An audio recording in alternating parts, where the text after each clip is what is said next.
নমস্কার, সুরজিৎ মান্না ক্রিয়েশনস চ্যানেলের পক্ষ থেকে তোমাদের সবাইকে সুস্বাগতম। আশা করি তোমরা সকলে ভালো এবং সুস্থ আছো। আমি তোমাদের জন্য এই ভিডিওটিতে তুলে ধরছি 2025 সালের একাদশ শ্রেণী তথা ক্লাস 11-এর সেকেন্ড সেমিস্টারের জন্য পুষ্টিবিজ্ঞান বিষয়ে অর্থাৎ নিউট্রিশন বিষয়ে প্রথম অধ্যায় পুষ্টিতে মাইক্রোমলিকিউল 1 এর ফ্যাটে দ্রাব্য ভিটামিন থেকে প্রথম পর্বে আমি 40টি প্রশ্নের সম্পূর্ণ সমাধান করছি। অর্থাৎ এই প্রশ্নগুলি প্রতিটি প্রশ্নের মান 2। তার আগে তোমাদের কাছে অনুরোধ, তোমরা ভিডিওটি না টেনে পুরোটা দেখো। ভিডিওটি কেমন লাগলো কমেন্ট করে জানিও। ভিডিওটিতে লাইক দাও এবং শেয়ার করো। আমি প্রথমে প্রশ্নপত্রটি অর্থাৎ যে সমস্ত প্রশ্নগুলি আলোচনা করবো সেই প্রশ্নগুলি দেখাচ্ছি, তারপরে তার সমাধান করছি বা উত্তরগুলি দেখাবো তোমাদের।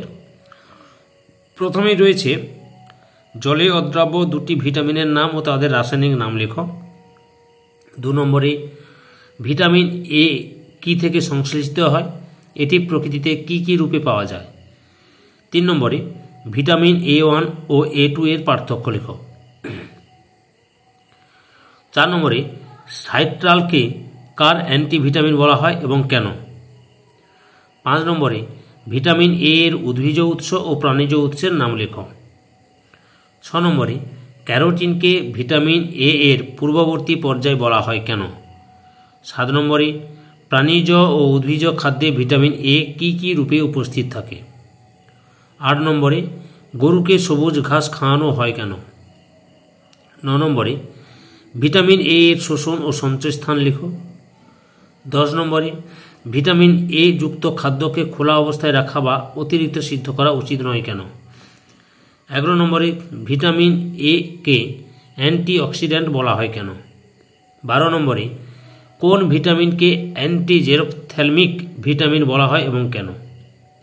13 নম্বরে কোন ভিটামিনের অভাবে রাতকানা রোগ হয়, রাতকানা রোগ প্রতিরোধ করতে হলে কি করা উচিত। 14 নম্বরে রাতকানা রোগ কি অথবা ভিটামিন এ এর অভাবে রাতকানা রোগ হয় কেন। 15 নম্বরে কনজাংটিভাল জেরপ্থ্যালিন কি। 16 নম্বর প্রশ্ন কর্নিয়াল জেরপ্থ্যালমিয়া বলতে কি বোঝো। 17 নম্বরে কেরাটোমেলেসিয়া কি। 18 নম্বরে নিকট্যালোপিয়া কি। 19 বিটর্স স্পট কি। 20 নম্বরে ফ্রিনোডার্মা কি। 21 নম্বর প্রশ্ন জেরোস্টোমিয়া কি, এটি কোন ভিটামিনের অভাবে ঘটে। 22 নম্বরে দীর্ঘদিন ধরে অতিরিক্ত পরিমাণে ভিটামিন এ গৃহীত হলে কি কি সমস্যা দেখা যায়। 23 নম্বরে একজন প্রাপ্তবয়স্ক পুরুষের দৈনিক কত পরিমাণ ভিটামিন এ প্রয়োজন। অল্প খরচে খাদ্য তালিকায় ভিটামিন এ কিভাবে সরবরাহ করা যায়। 24 নম্বরে ভিটামিন ডি এর রাসায়নিক নাম কি। ভিটামিন ডি এর পুরো ভিটামিনের নাম কি। 25 নম্বরে কোন ভিটামিনকে অ্যান্টিরাকাইটিক ভিটামিন বলে, উক্ত ভিটামিনের স্থায়িত্ব কিরূপ হয়। 26 নম্বরে প্রকৃতিতে কত প্রকারের ভিটামিন ডি পাওয়া যায়। ভিটামিন D2 ও ভিটামিন D3 এর রাসায়নিক নাম কি। 27 নম্বরে ভিটামিন ডি এর 2টি উদ্ভিজ উৎস ও 2টি প্রাণীজ উৎস এর নাম লেখো। 28 নম্বরে ভিটামিন ডি কি থেকে প্রথম প্রস্তুত করা হয়েছিল। ভিটামিন D3 কি থেকে প্রস্তুত করা হয়। 29 নম্বরে সূর্যরশ্মি ভিটামিন বা সানশাইন ভিটামিন কাকে ও কেন বলে। ভিটামিন ডি সংশ্লেষণের জন্য সূর্যালোকের সংস্পর্শে আসার সেরা সময় কখন। 30 নম্বরে ভিটামিন ডি কোথায় শোষিত হয়, এই কাজে ভিটামিন ডিকে কারা সাহায্য করে। 31 নম্বরে শরীরের কোন কোন অঙ্গে ভিটামিন ডি সঞ্চিত থাকতে পারে। 32 নম্বরে ভিটামিন ডি এর অভাবে শিশু, প্রাপ্তবয়স্ক ও বয়স্কদের কি কি রোগ হয়। 33 নম্বরে নক নি বা জেনু ভালগাম কি। 34 নম্বরে বো লেগ বা জেনুভেরাম কেন হয়, এর লক্ষণগুলি কি লেখ। 35 নম্বরে এপিফাইসিসের ক্ষেত্রে শরীরের কোন স্থান আক্রান্ত হয়, এর কারণ ও লক্ষণ লেখ। 36 নম্বরে স্কোলিওসিস কি। 37 নম্বরে ক্রেনিওট্যাপস কি। 38 নম্বরে পিজিয়ন চেস্ট কি। 39 নম্বরে হ্যারিসন সালকাস কি। আর 40 নম্বর প্রশ্ন রিকেট রোজারি কি। এরপর আমি উত্তরগুলি আলোচনা করছি, তোমরা পুরো ভিডিওটি লক্ষ্য করো। প্রথম প্রশ্ন, জলে অদ্রাব্য দুটি ভিটামিনের নাম ও তাদের রাসায়নিক নাম লেখ। উত্তর, জলে অদ্রাব্য দুটি ভিটামিন হলো ভিটামিন এ এবং ভিটামিন ই। ভিটামিন এ এর রাসায়নিক নাম রেটিনল এবং ভিটামিন ই এর রাসায়নিক নাম টোকোফেরল। 2 নম্বর প্রশ্ন, ভিটামিন এ কি থেকে সংশ্লেষিত হয়, এটি প্রকৃতিতে কি কি রূপে পাওয়া যায়। Vitamin A provitamin beta carotene থেকে সংশ্লেষিত হয়। এটি প্রকৃতিতে ভিটামিন A1 C20H30O বা C20H29OH এবং ভিটামিন A2 C20H28O বা C20H27OH রূপে পাওয়া যায়। 3 নম্বর প্রশ্নটি লক্ষ্য করো কি রয়েছে। ভিটামিন A1 ও A2 এর পার্থক্য লেখ। রাসায়নিক নাম, ভিটামিন এর রাসায়নিক নাম হচ্ছে রেটিনল, ভিটামিন 2 এর রাসায়নিক নাম হলো ডিহাইড্রো রেটিনল। আণবিক সংকেত, ভিটামিন A1 এর আণবিক সংকেত হলো C20H29OH। ভিটামিন A2 এর রাসায়নিক নাম হলো রাসায়নিক সংকেত হলো C20H27OH। অসম্পৃক্ততা, ভিটামিন A1 এর অসম্পৃক্ততা ভিটামিন A2 এর তুলনায় কম।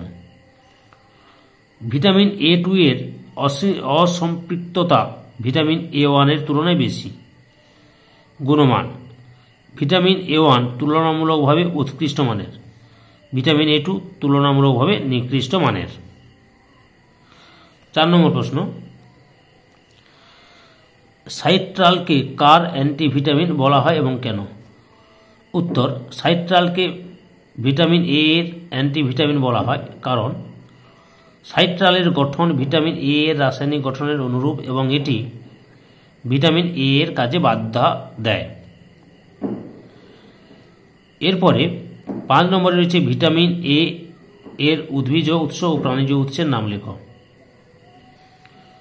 উত্তর, ভিটামিন এ এর উদ্ভিজ উৎস গাজর, পালং শাক, বিনস, কড়াইশুঁটি, পাপা পেঁপে ইত্যাদি।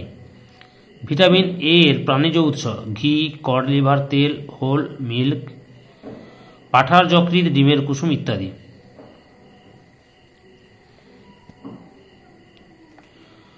6 নম্বর প্রশ্ন, ক্যারোটিনকে ভিটামিন এ এর পূর্ববর্তী পর্যায়ে বলা হয় কেন। উত্তর, উদ্ভিজ খাদ্যে ভিটামিন এ এর ক্যারোটিন রূপে উপস্থিত থাকে। প্রাণীদেহে খাদ্য হিসেবে ক্যারোটিন গৃহীত হলে তা ক্ষুদ্রান্তে ও যকৃতে ভিটামিন A1 বা রেটিনলে রূপান্তরিত হয় এবং শোষিত হয়ে রক্তে পৌঁছায়। তাই ক্যারোটিনকে ভিটামিন এ এর পূর্ববর্তী পর্যায়ে বলা হয়। 7 নম্বর প্রশ্ন, প্রাণীজ ও উদ্ভিজ খাদ্যে ভিটামিন এ কি কি রূপে উপস্থিত থাকে। উত্তর, প্রাণীজ ও উদ্ভিজ খাদ্যে ভিটামিন এ যথাক্রমে রেটিনল ও ক্যারোটিন রূপে উপস্থিত থাকে। 8 নম্বর প্রশ্ন, গরুকে সবুজ ঘাস খাওয়ানো হয় কেন। উত্তর, সবুজ ও টাটকা ঘাসে ক্যারোটিন বেশি পরিমাণে উপস্থিত থাকে। তাই গরুকে সবুজ ঘাস খাওয়ালে বেশি পরিমাণে ক্যারোটিন গরুর দেহে গৃহীত হয়, যা গরুর যকৃত ও ক্ষুদ্রান্তে রেটিনল বা ভিটামিন এ থেকে এতে রূপান্তরিত হয়। ফলে গরুর দুধে ভিটামিন এ অধিক পরিমাণে পাওয়া যায়।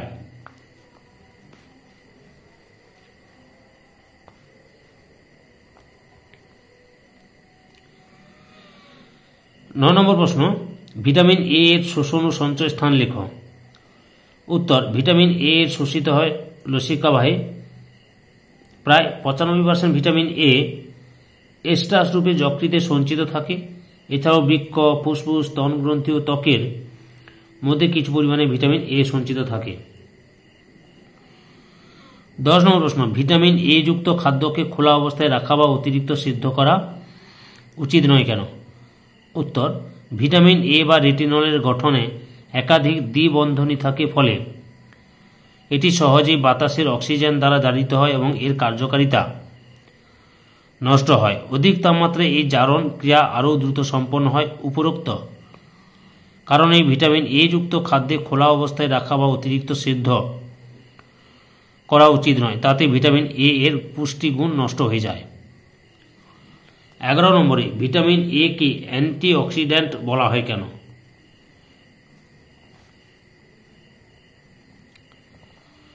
ভিটামিন এ কলাকোষের জারণ ক্রিয়া প্রতিরোধ করে কোষকে অবক্ষয়ের হাত থেকে রক্ষা করে, ফলে ত্বকের অকাল বার্ধক্য বাধা পায়। তাই ভিটামিন এ কে অ্যান্টিঅক্সিডেন্ট বলা হয়।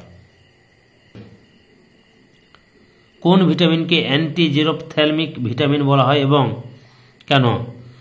ভিটামিন এ কে অ্যান্টিজেরোপথ্যালমিক ভিটামিন বলা হয়। ভিটামিন এ চোখ শুষ্ক হয়ে থাকে। ভিটামিন এ চোখ শুষ্ক হয়ে যাওয়া বা জেরোসিস প্রতিহত করে। এছাড়াও এটি কেরাটোম্যালেসিয়া, বিটর স্পট প্রভৃতি রোগ প্রতিরোধ করতে সাহায্য করে। তাই ভিটামিন এ কে অ্যান্টিজেরোপথ্যালমিক ভিটামিন বলা হয়। 13 নম্বর প্রশ্ন, কোন ভিটামিনের অভাবে রাতকানা রোগ হয়? রাতকানা রোগ প্রতিরোধ করতে হলে কি করা উচিত? ভিটামিন এ এর অভাবে রাতকানা রোগ হয়।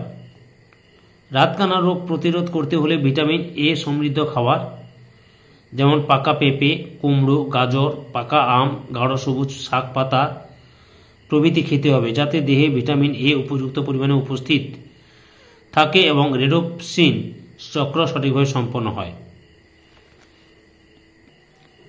14 নম্বর প্রশ্ন, রাতকানা রোগ কি অথবা ভিটামিন এ এর অভাবে রাতকানা রোগ হয় কেন? ভিটামিন এ রেটিনায় অবস্থিত রড কোষের রোডোপ্সিন প্রোটিন রঞ্জকের গঠনগত উপাদান। তাই ভিটামিন এ এর অভাবে রোডোপ্সিন চক্র ব্যাহত হয় ও আবছা আলো বা অন্ধকারে ভালোভাবে দেখতে পাওয়া যায় না। এই অবস্থাকে রাতকানা বা নাইট ব্লাইন্ডনেস বলা হয়। 15 নম্বর প্রশ্ন, কনজাংটিভাল জেরপ্থ্যালমিয়া কি? উত্তর, ভিটামিন এ এর অভাবে আবরণী কলার কোষ শুকিয়ে যায়, ফলে নেত্র বর্ধকলা শুকনো পুরু হয়ে ওঠে ও কুঁচকে যায়, ফলে চোখের মণিটিও শুকিয়ে যায়। চোখের মণির উজ্জ্বলতা, চকচকে ভাবটি নষ্ট হয়ে একটি অস্বচ্ছ ঘোলাটে ভাব ধারণ করে। এই অবস্থাকে কনজাংটিভাল জেরপ্থ্যালমিয়া বলে। 16 নম্বর প্রশ্ন, কর্নিয়াল জেরপ্থ্যালমিয়া বলতে কি বোঝো? উত্তর, ভিটামিন এ এর অভাবে অনেক সময় কর্নিয়ার এপিথেলিয়াল কোষে কেরাটিন সঞ্চয়ের ফলে কর্নিয়া অস্বচ্ছ, শুষ্ক ও ঘোলাটে হয়ে যায়। কর্নিয়ার এই অবস্থায় কর্নিয়াল জেরোসিস বা কর্নিয়াল জেরপ্থ্যালমিয়া বলে। 17 নম্বর প্রশ্ন, কেরাটোম্যালেসিয়া কি?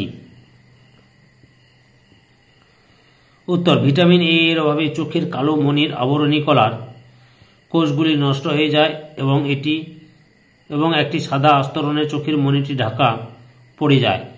শেষে চোখের মণি গলে জেলির মতো থকথকে ভাব ধারণ করে। এই অবস্থায় ওই স্থানে জীবাণু সংক্রমণ ঘটে ও মণিটি ফুটো হয়ে যায়, ফলে অন্ধত্ব সৃষ্টি হয়। একে কেরাটোম্যালেসিয়া বলা হয়।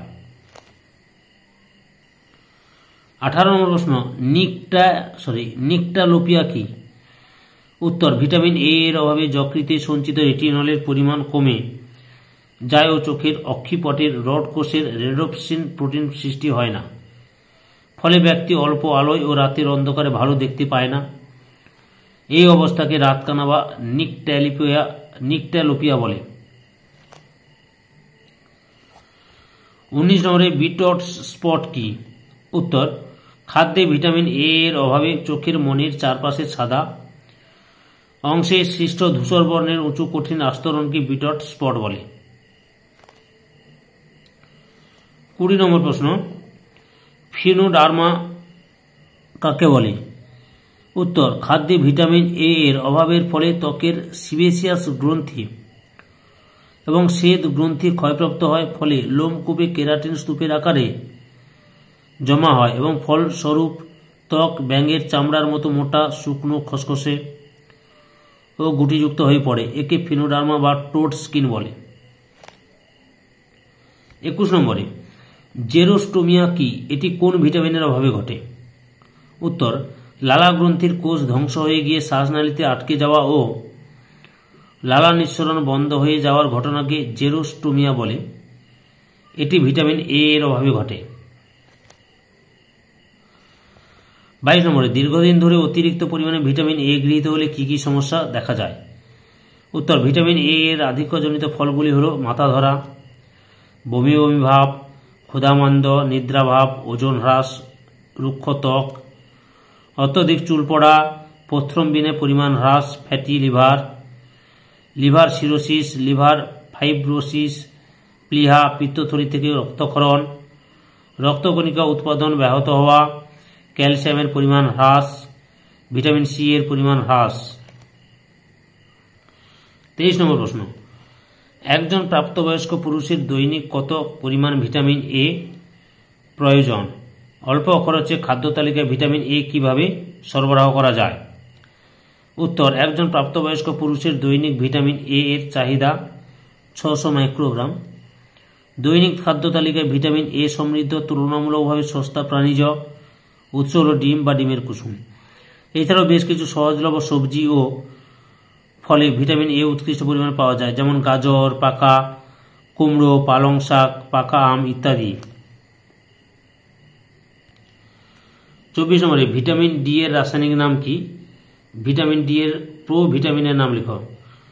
উত্তর, ভিটামিন ডি এর রাসায়নিক নাম হলো ক্যালসিফেরল আর ভিটামিন ডি এর প্রোভিটামিন হলো অগস্টেরল। 25 নম্বর প্রশ্ন, কোন ভিটামিনকে অ্যান্টি র্যাকাইটিক ভিটামিন বলে? উক্ত ভিটামিনের স্থায়িত্ব কিরূপ হয়? উত্তর, vitamin D anti rachitic vitamin নামে পরিচিত। ভিটামিন ডি এর স্থায়িত্ব, রান্না করার ফলে তাপের সংস্পর্শে ভিটামিন ডি খাদ্য থেকে নষ্ট হয়ে যায় না। এটি ফ্যাটি দ্রাব্য হওয়ায় খাদ্য জলের ধোয়া হলেও জলের সঙ্গে বেরিয়ে যায় না। বহুদিন ধরে বায়ুর সংস্পর্শে থাকলে তার গুণাগুণ নষ্ট হয়ে যায়। 26 নম্বর প্রশ্ন, প্রকৃতিতে কত প্রকারের ভিটামিন ডি পাওয়া যায়? ভিটামিন D2 ও D3 এর রাসায়নিক নাম কি? উত্তর, প্রকৃতিতে প্রায় 6 প্রকারের ভিটামিন ডি পাওয়া যায়। ভিটামিন D2 এর রাসায়নিক নাম অর্গো ক্যালসিফেরল এবং ভিটামিন D3 এর রাসায়নিক নাম কোলে ক্যালসিফেরল। 27 নম্বরে, ভিটামিন ডি এর দুটি উদ্ভিজ উৎস ও দুটি প্রাণীজ উৎস এর নাম লেখো। উত্তর, ভিটামিন ডি এর দুটি উদ্ভিজ উৎস হল বাঁধাকপি ও সূর্যমুখী ফুলের বীজের তেল, আর ভিটামিন ডি এর দুটি প্রাণীজ উৎস হল মুরগির মাংস এবং হ্যালিবার্ট মাছের যকৃৎ নিঃসৃত তেল। 28 নম্বর প্রশ্ন, ভিটামিন ডি কি থেকে প্রথম প্রস্তুত করা হয়েছিল? ভিটামিন D3 কি থেকে প্রস্তুত করা হয়? উত্তর, আর্গট নামক ছত্রাকের দেহ নিঃসৃত অর্গোস্টেরল নামক স্নেহ পদার্থ থেকে প্রথম ভিটামিন D2 প্রস্তুত করা হয়েছিল। সূর্যালোকের প্রভাবে প্রোভিটামিন 7 ডিহাইড্রোকোলেস্টেরল থেকে ভিটামিন D3 প্রস্তুত করা হয়।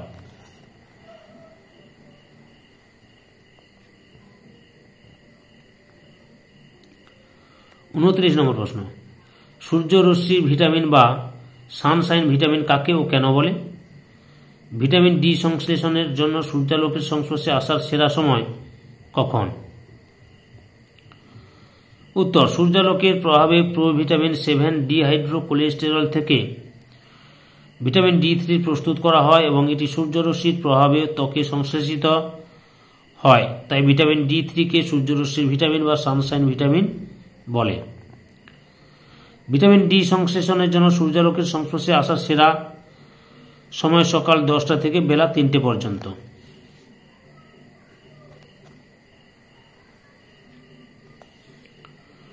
30 নম্বর প্রশ্ন, ভিটামিন ডি কোথায় শোষিত হয়? এই কাজে ভিটামিন ডি কে কারা সাহায্য করে? উত্তর, ভিটামিন ডি ক্ষুদ্রান্ত্রের জেজুনাম অংশে শোষিত হয়। এই কাজে ভিটামিন ডি কে ফ্যাট বা চর্বি সাহায্য করে এবং পিত্তরস এই প্রক্রিয়াকে ত্বরান্বিত করে। 31 নম্বর প্রশ্ন, শরীরের কোন কোন অঙ্গে ভিটামিন ডি সঞ্চিত থাকতে পারে?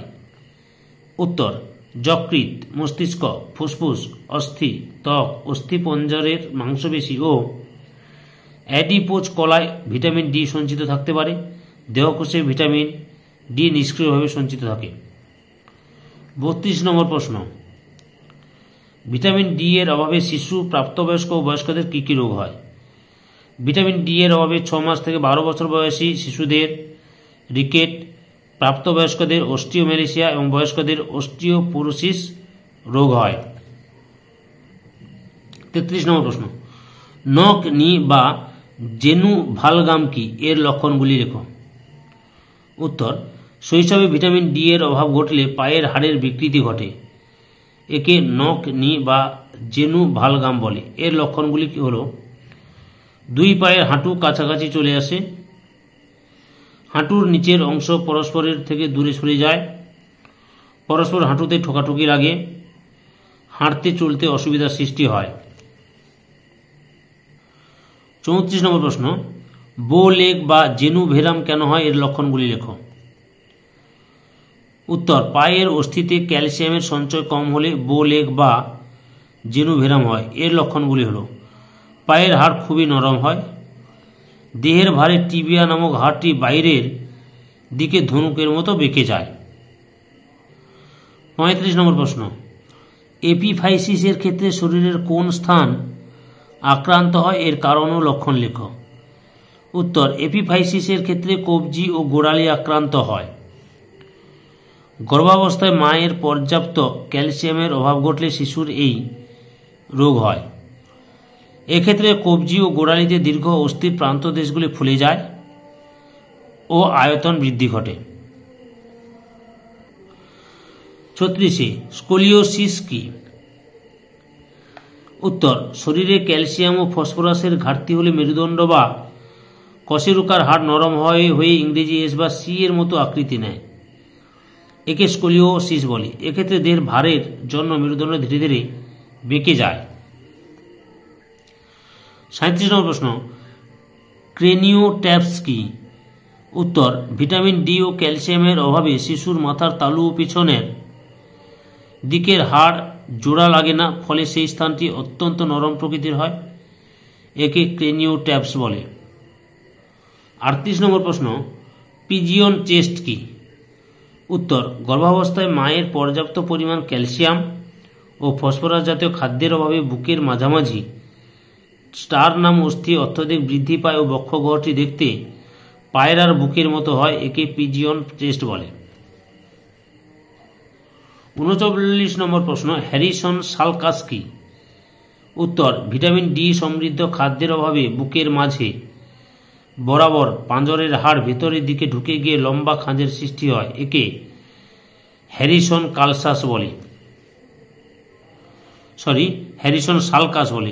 সালকাস বলে। এই পর্বের লাস্ট প্রশ্ন, রিকেট রোজারি কি?